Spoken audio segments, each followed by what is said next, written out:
പെൺസുഹൃത്തിനെ വെട്ടിപ്പരിക്കേൽപ്പിച്ച യുവാവ് അറസ്റ്റിൽ. ഹരിപ്പാട് കാർത്തികപ്പള്ളി സ്വദേശി ശ്യാംകൃഷ്ണനാണ് അറസ്റ്റിലായത്. താമരക്കുളം സ്വദേശിനിയായ യുവതിയാണ് ആക്രമിക്കപ്പെട്ടത്. ഗുരുതരമായി പരിക്കേറ്റ യുവതിയെ തിരുവനന്തപുരം മെഡിക്കൽ കോളേജ് ആശുപത്രിയിൽ പ്രവേശിപ്പിച്ചു.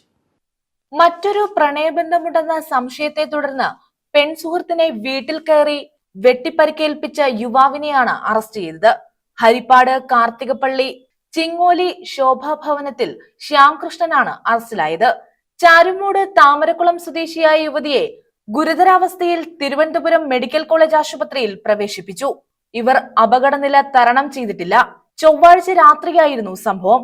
വിദേശത്ത് ട്രാവൽ കമ്പനിയിലെ ജീവനക്കാരായിരുന്നു ഇരുവരും. യാത്രാ പരിപാടികൾ സംഘടിപ്പിച്ചിരുന്നത് ഇവർ ചേർന്നാണ്. തങ്ങൾ ഒരുമിച്ചാണ് അവിടെ കഴിഞ്ഞിരുന്നതെന്നും ശ്യാംകൃഷ്ണൻ നൂർനാട് പോലീസിൽ മൊഴി നൽകി.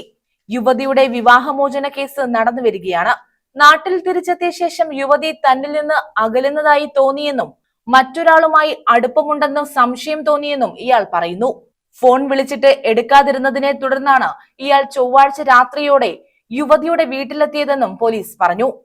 വാക്കുതർക്കത്തിനിടെ തലയ്ക്കും മുഖത്തും വെട്ടുകയായിരുന്നു. മുഖത്തിന്റെ ഒരു ഭാഗം വെട്ടേറ്റ് പിളർന്ന നിലയിലാണ്. രക്തം വാർന്ന് അബോധാവസ്ഥയിലായ യുവതിയെ അടൂരിലെ സ്വകാര്യ ആശുപത്രിയിൽ പ്രവേശിപ്പിച്ചെങ്കിലും പരിക്ക് ഗുരുതരമായതിനാൽ തിരുവനന്തപുരത്തേക്ക് മാറ്റുകയായിരുന്നു. ആക്രമണത്തിന് ശേഷം സ്ഥലം വിട്ട ശ്യാംകൃഷ്ണനെ കഴിഞ്ഞ ദിവസം ഉച്ചയോടെയാണ് ഹരിപ്പാട് നിന്ന് കസ്റ്റഡിയിലെടുത്തത്. News bureau, Charummood.